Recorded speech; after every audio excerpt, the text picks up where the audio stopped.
What happened when an undercover CEO walked into his own luxury car showroom and realized his employees were drowning in silence and burnout? Hey there, brilliant listeners. You've got great taste for being here today. This isn't just a story, it's a wake-up call. When a CEO ditches the boardroom to see the truth for himself, he uncovers neglect, abuse of power, and a team that's been carrying more than their share. If you believe real leadership is about showing up and listening, this story is going to hit home. Let's dive in. You won't believe what he finds. Miles Kendrick stood at the top of a glass-walled office tower in downtown Chicago, staring down at the nightlit skyline that had once symbolized everything he worked for. 18 years ago, he was sleeping in his car, hand-detailing used sedans in parking lots. Now, he was the founder and CEO of Velocity Auto, a luxury car brand with a growing footprint across the Midwest, 20 gleaming showrooms, dozens of awards, and a reputation for sleek design and white-glove service. But lately, something felt off. Customer reviews had grown colder, employee retention had dipped, and showroom sales had plateaued. He blamed inflation. He blamed expansion. Until one night, an anonymous message popped up in the general inbox. Your Eastgate showroom looks perfect on the outside, but your team's breaking inside. The message didn't accuse. It described a toxic manager, exhausted staff, safety issues swept under the rug, and employees choosing between rent and food while selling $90,000 0-cents vehicles. The message ended simply, "I thought you'd want to know." Miles didn't forward it to HR. He didn't call a regional director. He closed his laptop and made a decision that surprised even himself. If something had gone wrong under his leadership, he didn't want a report, he wanted truth. The next morning, he shaved his beard, dyed his hair, and told his assistant to submit a fake profile through TempNow, a staffing agency that Velocity quietly used for late-shift cleaning and stock assistance. Within 48 hours, Logan Perry was scheduled to start as a night janitor at the Eastgate showroom, the very branch the email had mentioned. No one in his corporate office knew, no heads-up was given to management. For the first time in years, Miles would walk through his company not as a CEO but as a low-wage worker, with no power, no title, and no expectation. All he carried with him was a notebook, a new name, and a growing suspicion that somewhere along the way, his business had lost its soul. As he stepped into the rain that night, wearing steel-toe boots and a faded hoodie, Miles Kendrick prepared to face the empire he'd built and see what it had become when no one thought he was watching. The Eastgate showroom stood like a polished shrine to success, sleek glass panels, marble floors, and chrome fixtures, gleaming under soft ambient lighting. But behind its pristine facade, Miles, now Logan, was about to see a very different story unfold. He entered through the service bay entrance at 10:45 p.m., wearing scuffed work boots, dark jeans, and a gray Velocity-branded janitor polo. The faint scent of tire polish lingered in the air as he made his way through the service corridor toward the main floor. A man in his late 30s with designer sneakers and a headset slung lazily around his neck glanced up from his phone. "You the new guy from TempNow?" the man asked without enthusiasm. Miles nodded. "Yeah, Logan." The man barely looked at him. "Derek Sloan, floor manager. Grab a mop bucket. Floor's a priority tonight. Try not to scratch the Carrera display." He gestured vaguely toward the showroom floor and walked off, already typing into his phone. Miles found the supply closet, filled a bucket, and began his work. As he moved quietly across the glossy floor, he took in the rhythm of the night. Tessa Morales, a sharp-featured woman in her 40s, was adjusting vinyl signage at the front. She moved with speed, but wore the fatigue of someone used to doing far more than she was paid for. Andre Fields, a tall, broad-shouldered man in his early 30s, unloaded boxes of parts from a delayed delivery, wiping sweat from his brow with the back of a gloved hand. In the service bay, Jasmine Chen, no older than 24, meticulously logged service records while keeping one eye on her phone. "Dad's nurse just left. I'm on call," she muttered quietly into the screen during a break. By midnight, it was clear the team was operating on fumes. Derek had disappeared into the manager's office. No one asked where. Tessa muttered under her breath about picking up someone else's slack again. Andre nearly dropped a crate when the dolly slipped. Jasmine silently picked up his clipboard and held it out to him. "Still got 4 more to go," she said softly. They worked like a machine with frayed wires. Efficient but brittle. At one point, Tessa leaned against a display, staring at the latest incentive poster, "Velocity pays for performance." She scoffed. "I haven't had a raise in 3 years, and I outsell the kids in suits." Miles said nothing, but he noted everything: the absence of leadership, the quiet suffering, the hollow eyes. This wasn't just exhaustion. It was a culture of silence, and it ran deeper than he feared. Miles arrived 10 minutes early for his second shift, this time more attuned to the undercurrents flowing through the showroom. The East Gate branch sparkled under artificial lights, but now he knew to look past the shine. As Logan, he quietly punched in and began wiping down the glass display cases. Derek was already behind schedule, and when he did show up, he gave a lazy wave and vanished into the back office, mumbling something about inventory reconciliation. It was clear he had no intention of engaging with the team, or the work. Andre, already in the lot, was struggling to unload a shipment of high-end sedans, solo. The dolly jammed again, and one of the vehicles nearly grazed a concrete divider. Miles rushed in to help steady it, but Derek was nowhere to be found. Inside, Jasmine was on a call with a frustrated customer who hadn't received a call back about a service quote. She apologized profusely and scribbled a note to follow up herself, something her supervisor should have done. Miles passed her desk and caught a glimpse of her phone lock screen, a photo of her and her father, smiling faintly in a hospital bed. The weight she carried wasn't just professional, it was personal. Back near the front, Tessa was juggling 2 sales inquiries and reprinting financing forms after the system glitched. "God, I'm selling luxury cars and still eating ramen for dinner," she muttered to herself, then louder, with acid in her tone, "If I wanted to be ignored, I'd be back at my old dealership." By 1:30 a.m. the cracks were impossible to ignore. Jasmine refilled coffee for everyone without being asked. Andre massaged his shoulder, grimacing. Tessa was fielding a last-minute call from an international buyer on her personal cell since the showroom's after-hours system was down again. Meanwhile, Derek remained in his office, periodically emerging to refill his coffee or joke about letting the team handle it like pros. No one laughed. In a quiet moment near the break room, Miles heard Jasmine say to Andre, "Sometimes I wonder if we disappeared, would anyone at the corporate even notice?" Andre didn't answer, just stared at the floor. Miles felt a twist in his gut. He had come here to observe, but now he was starting to understand. This wasn't a case of one bad manager. This was an entire environment conditioned to suffer silently, and worse, it had been happening under his watch. The third night began with chaos and Derek nowhere in sight. By 10:30 p.m., the Eastgate showroom was already buzzing, but without leadership, the buzz quickly turned to stress. A surprise VIP showcase had been added to the next morning's schedule, and no one on the night shift had been warned. Specialty models had to be detailed, the premium lounge needed restocking, and the digital display wall hadn't been updated in weeks. Andre, exhausted and running on fumes, attempted to move 3 vehicles on his own. While backing up a hybrid coupe, he misjudged a turn and scraped the wheel arch against a metal stand. He didn't curse, he just stared at the mark in silence and kept moving. Tessa, juggling front-end paperwork and emails from the daytime sales team, finally snapped. "We don't even have enough hands for regular shifts. Now they want a red carpet rollout on 4 hours' notice? Where's Derek?" No one answered. Because no one knew. In the break room, Jasmine sat hunched over, clutching her phone. Her eyes were red, a billing notification had just arrived, her father's nursing care payment had bounced. She took a deep breath and walked back out onto the floor, saying nothing. Miles watched her move, still focused, still reliable, despite everything falling apart around her. That quiet resilience hit him harder than any financial report ever could. This wasn't about performance metrics or margins anymore, it was about people and how deeply they'd been neglected. By midnight, Miles had taken over helping Andre realign the showroom displays while Jasmine adjusted the customer follow-up system manually. Again. Tessa handled an incoming delivery herself after the contracted driver left without assistance.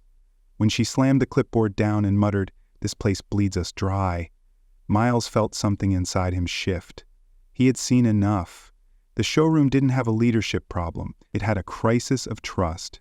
He stepped into Derek's darkened office, expecting to find the manager catching up on work. Instead, Derek's chair was empty, his tablet open on a paused YouTube video.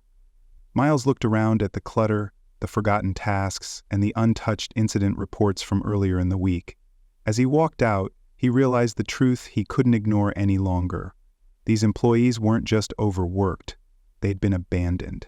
If he wanted to fix the company he built, he couldn't do it with memos. He'd need backup, and he'd need it fast, because tomorrow night, someone else was going to see what he had seen, and they wouldn't be wearing a disguise. The fourth night began with a drizzle and a plan. Miles stood near the Eastgate showroom's rear entrance, dressed once more in his janitor's uniform, but this time, he wasn't alone. Hidden inside the back office were Elena Shaw from HR, Jordan Price from Facilities, and Victor Lang, the regional director who had signed off on all the reports and time logs without a second glance. None of them had been briefed on what they were about to witness. Miles had simply told them to show up, observe, and say nothing. Don't bring clipboards, he'd warned earlier that day. Bring your eyes. At exactly 10:30 p.m., the crew arrived, Tessa, soaked from the rain, muttering about short staffing, Andre already limping slightly from a pulled muscle, and Jasmine, whose expression was blank but purposeful, headphones looped around her neck like armor. From the shadows of the back office, the executives watched the shift unfold. By 11:15, Derek still hadn't arrived. The crew had already rearranged 3 display units, prepped the lounge for the morning showcase, and begun sorting files left disorganized from the day shift. At 11:40, Derek finally wandered in with a large coffee in hand, laughing at something on his phone. "Rough crowd tonight," he said, not even looking up. No one replied. He vanished into the manager's office, without logging in, without checking inventory, without asking a single question. A client callback issue popped up around midnight. Jasmine needed approval to override a warranty delay for an upset customer. She walked to Derek's office and knocked. No answer. She opened the door and found him reclining in his chair, earbuds in, watching a show on his phone. "We need your help on the floor," she said quietly. Derek didn't look up. "Handle it like you always do," he replied. Jasmine closed the door and walked back, defeated but unsurprised. In the office, Elena's hands clenched the folder she brought, her knuckles pale. Jordan looked up from his quiet notes. "That's OSHA-violating shelving in the service bay," he whispered to Miles. "If someone gets hurt, it's on us." Victor said nothing. He was too busy watching Andre nearly drop a crate of wheel parts while covering Derek's job. By the end of the night, the back office had seen what Miles had seen for 3 days straight. Leadership failure, silence as policy, and good people breaking under pressure. Miles stepped back into the locker room, peeled off his gloves, and said quietly, "Tomorrow we pull the curtain." The fifth night began like the others. On the surface, the showroom gleamed, the night crew shuffled in quietly, and Miles, still Logan, pulled on his janitor gloves one last time. But this shift wasn't about observation, it was about accountability. Hidden behind the half-closed blinds of the office were Elena, Jordan, and Victor, watching everything unfold in real time. Derek arrived nearly an hour late as usual, slurping his oversized iced coffee, barking a half-hearted evening, and heading straight to his office. His absence barely caused a ripple. Tessa, Andre, and Jasmine had long since stopped expecting leadership. By midnight, a last-minute catering-level showroom order had printed 20 luxury promo kits, additional floor detailing, and customized merchandise prep, all due before 6 a.m. Jasmine scanned the order sheet twice. "This wasn't on the queue earlier," she said, brows furrowed. Tessa looked over and immediately tensed. "We don't have enough inventory, and there's no overtime approved," she snapped. "I'm not working off the clock again." Andre checked the storage bay and confirmed they were short on display supplies. When they called for Derek, there was no response. Jasmine knocked, then entered. Inside, Derek sat with his feet up, watching a streaming video, headphones in. When Jasmine asked for help, he waved her off.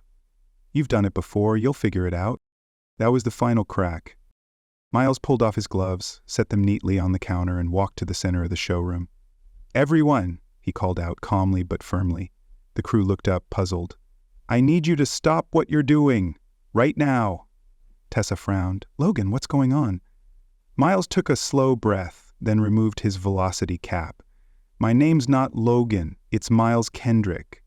I'm the founder and CEO of Velocity Auto. Silence hit like a gust of wind. Andre froze mid-shift. Jasmine's mouth parted in disbelief, and Tessa's eyes narrowed in stunned confusion. From the back office, Elena, Jordan, and Victor stepped into view. Derek, finally realizing something was wrong, emerged from his office and stopped dead. Wait, what? He stammered.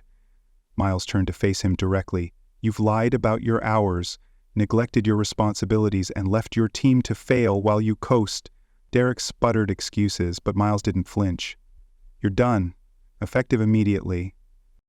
Then, turning to the crew, his voice softened. I built this company from the ground up, but somewhere along the way, I let it become a place where people like you felt unseen. That ends tonight. The room was silent, but a shift had begun, not just in leadership, but in trust.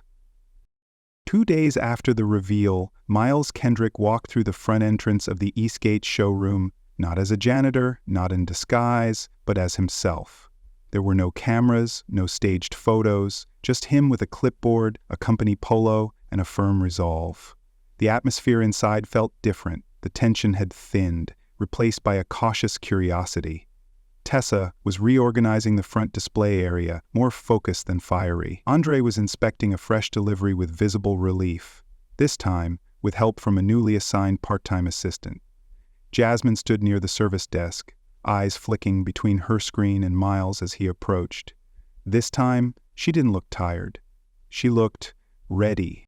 Miles gathered the crew in the lounge area. We're not fixing this company with words, he began, but with changes you can feel. He pulled out a checklist. Real things, not corporate fluff. Tessa, you said uniforms were never delivered. That's on the list. Sizes, preferences, replacements. We'll fix it by the end of the week. She raised an eyebrow but nodded. Andre, the shelving in the parts bay, it's being replaced tonight. Jordan's team is handling it. Andre gave a small nod, rubbing his still sore shoulder. Then Miles turned to Jasmine. You told me something that stuck, that being invisible hurts more than being overworked. She didn't reply, but her eyes didn't flinch this time. Miles continued. Starting next week, we're rolling out unannounced visits from HR, facilities, and ops, not to audit, but to observe and support. 1 visit a week, no reports, no memos, just presence. He handed them slips of paper. And tonight, you'll vote on who should lead your shift. No more promotions without performance, no more favorites. The silence was thick but not resistant. It was the kind of quiet that comes before movement, but before momentum. Tessa looked at Jasmine and said, I know who I'm writing down. Jasmine's cheeks flushed, but she said nothing. Before he left for the day, Miles pulled Jasmine aside. You asked me once if anyone would notice if you disappeared, he said. I didn't, but I do now. She blinked and for the first time all week smiled. As Miles headed for the back office to make final calls, he heard Tessa humming while updating the sales board, and Andre laughing faintly with a junior tech over a mislabeled shipment. It wasn't perfect, but it was movement, the beginning of a new culture rooted in respect, recognition, and rebuilding from the inside out. By the following week, the Eastgate showroom had found its rhythm, not flawless, but undeniably different. The changes weren't just structural, they were personal. Tessa trained a new recruit with a patience no one had seen from her in months. Andre finally had scheduled backup for deliveries, and he no longer winced every time a dolly rolled by. Jasmine, voted unanimously as the new evening shift lead, moved with quiet confidence, delegating tasks with the same care she once used to absorb them silently. And through it all, Miles Kendrick continued to show up, not as a corporate ghost from afar, but as a CEO with flour on his hands, sweat on his collar, and a notebook full of handwritten follow-ups. He didn't announce his visits anymore, he simply appeared, sometimes at Eastgate, sometimes across town at a newer branch, always watching, always asking questions the reports never covered. One night, Jasmine caught him wiping down showroom glass and smirked. Still cleaning floors, Mr. Kendrick? He glanced over with a faint smile. Still learning, he replied. The shift ran smoother now. Tasks were shared, not dumped. Complaints were heard, not buried. And when the mixer in the service bay began rattling again, it was logged, fixed, and followed up on within the same week. It wasn't just about improving systems, it was about repairing trust. And little by little, it was working. As the sun began to rise at the end of one shift, the team gathered near the front window, sipping coffee and watching delivery trucks begin their morning route. The cases were stocked, the floor was spotless, the air felt lighter. Tessa leaned against the counter and said, "So, what happens next week?" Miles, wiping his hands with a towel, responded, "Next week, we roll out voting across every store. After that, we begin exit interviews with everyone who left in the past 6 months. I want to know why, and I want to make sure they know the door's open if they want to come back." Andre looked up from a clipboard. "And after that?" Miles smiled softly.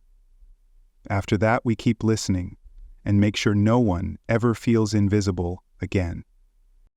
And as the team stepped out into the amber light of morning, Miles knew the work wasn't finished, but finally it had begun. On the ground, with the right people, and for the right reasons. The story of Miles Kendrick teaches a powerful lesson about leadership. You can't fix what you refuse to see. As the CEO of a growing luxury car brand, Miles had unintentionally drifted away from the heart of his business, his people. By going undercover, he stripped away titles and hierarchy, immersing himself in the daily struggles his frontline employees faced. What he discovered wasn't just managerial neglect, but a culture of exhaustion, silence, and emotional burnout. True leadership isn't about policies or polished reports, it's about presence, empathy, and accountability. Miles learned that transformation begins when leaders are willing to listen without filters, show up without warning, and take action without delay. His journey revealed that no company thrives when its workers feel unseen. By facing the truth head-on, making bold personnel changes, and committing to a new standard of transparency and respect, he reignited trust and morale.